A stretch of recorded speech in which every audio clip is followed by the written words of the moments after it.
하겠습니다. 고린도전서 9장 26절 27절입니다.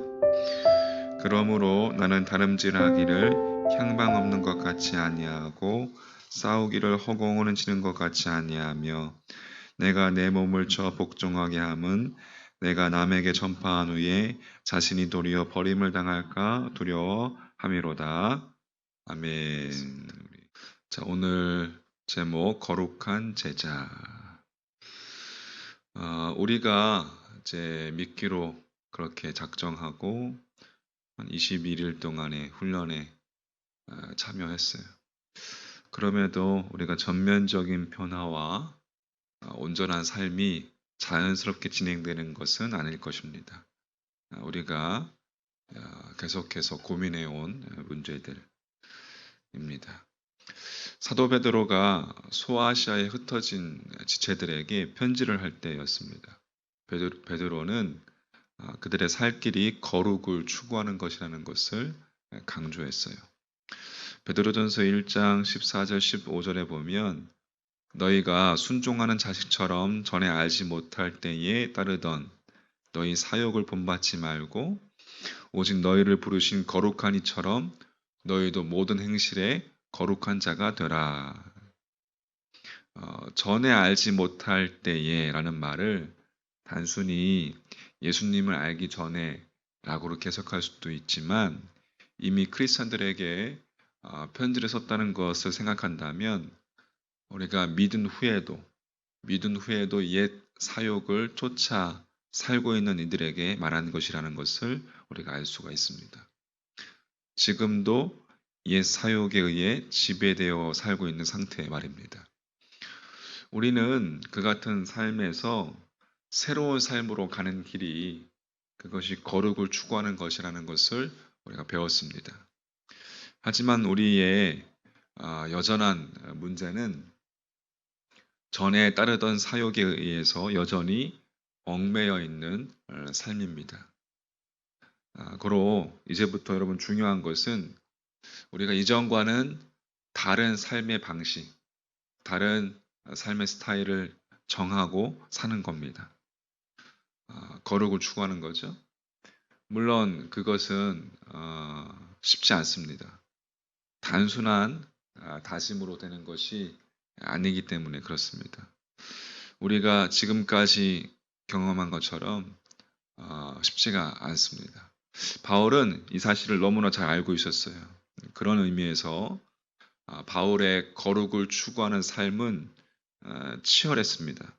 그래서 오늘 이렇게 표현했어요. 공동 번역으로 오늘 고린도전서 9장 26, 27절 말씀을 읽어드리면 그러므로 나는 다름질을 하되 목표 없이 달리지 않고 권투를 하되 허공을 치지 않습니다. 나는 내 몸을 사정없이 단련하여 언제나 민첩하게 움직일 수 있게 합니다.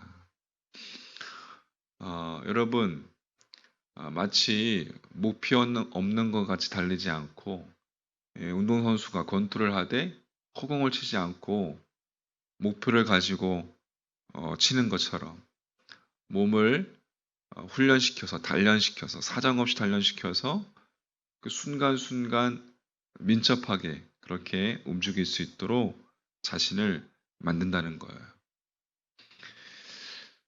이스라엘이 가나안 정착 초기에 그들은 하나님의 경고를 무시하고 이방 여인들과 모압 여자들과 가까이 했고 또 그 여인들을 통해서 이스라엘은 우상 숭배, 가나안 신들이 들어옴으로 말미암아 가나안 신들을 섬기는 우상 숭배를 범하게 됩니다. 하나님께서 진노하셨고 그 벌로 백성의 두령들, 이제 지도자들이죠. 그들을 교수형에 처하게 됩니다. 그렇게 지도자들의 교수형에 처해진 모습을 보면서 이스라엘 백성들은 장막 앞에 모여서 회개하고 눈물로 뉘우치고 있었어요. 근데 그때 이스라엘 자손 한 사람, 민수기에는 그렇게 기록되어 있는데 이스라엘 자손 한 사람이 회개하고 있는 이스라엘 앞으로 미디안 여인을 데리고 나타나는 것입니다. 바로 이제 음행과 우상 숭배의 조짐이었어요. 이 같은 상황 속에서 하나님께서는 더 이상 이스라엘이 희망이 없다는 것을 깨닫고 이스라엘 진멸하려고 했습니다. 그때 바로 그때 제사장 비느하스가 창을 들고 뛰쳐나가서 이스라엘 남자와 그 미디안 여인을 창으로 찔러 죽이는 민첩성을 보입니다. 그것은 이스라엘의 멸망을 막는 역할을 하게 되죠. 비느하스의 민첩함 때문이었습니다. 비느하스는 하나님의 마음을 알고 있었기 때문에 그랬어요. 민수기 25장 11절에 아론의 손자요 엘르아잘의 아들인 비느하스 사제를 보아서 나는 이스라엘 백성에게서 진노를 거두었다. 너희 가운데서 나의 질투를 같이 느낀 사람은 그밖에 없었다. 이스라엘 백성들을 향한 그 진노를 하나님께서 멈춘 거예요. 비느하스의 그 민첩함 때문에. 비느하스는 하나님의 분노와 질투를 온몸으로 느끼는 사람이었습니다. 그들이 하나님을 섬기지 않고 우상 숭배하는 그것으로 인해 하나님께서 질투하셨다라고 되어 있어요. 그것을 온몸으로 느끼는 사람이 비느하스 한 사람이었어요. 자, 그렇다면 이것이 우연히 이루어진 일일까요? 우연히 비느하스가 그렇게 행동한 걸까요? 그렇지 않습니다. 비느하스 안에는 하나님이 계셨고 그가 평상시에 하나님의 말씀을 들을 수 있는 귀와 그리고 마음이 존재하고 있었기 때문에 그렇습니다. 하나님의 음성과 하나님이 그 안에서 내주하면서 그가 평상시에 하나님을 향한 영적 민첩성이 그 일상 가운데 그 민감함이 있었기 때문에 그냥 그렇게 반응할 수 있었던 것이죠. 바울의 말로 의하자면 비느하스는 자신의 몸을 사정없이 단련해서 언제나 하나님의 마음에 합한 민첩하게 움직일 수 있도록 준비되었던 것입니다. 바로 이 사람이 거룩한 사람이고 구별된 사람인 거예요.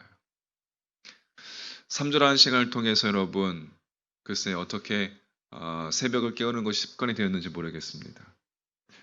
21일이라는 시간 우리의 몸을 사정없이 단련해서 이제는 우리가 평상시에도 언제나 그렇게 밀접하게 움직일 수 있도록 새벽을 깨울 수 있도록 그렇게 단련시켜야 된다는 거예요. 그렇게 되신 분들도 계실 겁니다. 습관이 들면 이제는 새벽을 보다 쉽게 깨워지게 되는 것이죠.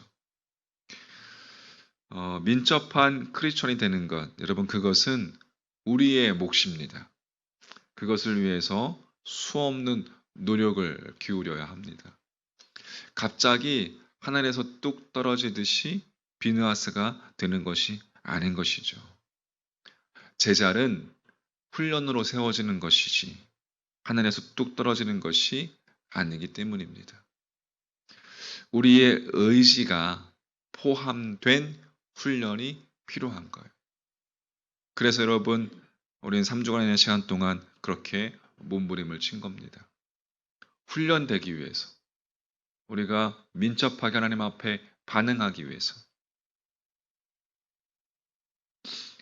여러분 수없이 다짐해도 수없이 또 무너질 수밖에 없는 존재이기에 그것이 우리의 그래서 우리의 의지가 포함된 어떤 때는 강제적인 훈련도 필요할 때가 있는 것입니다.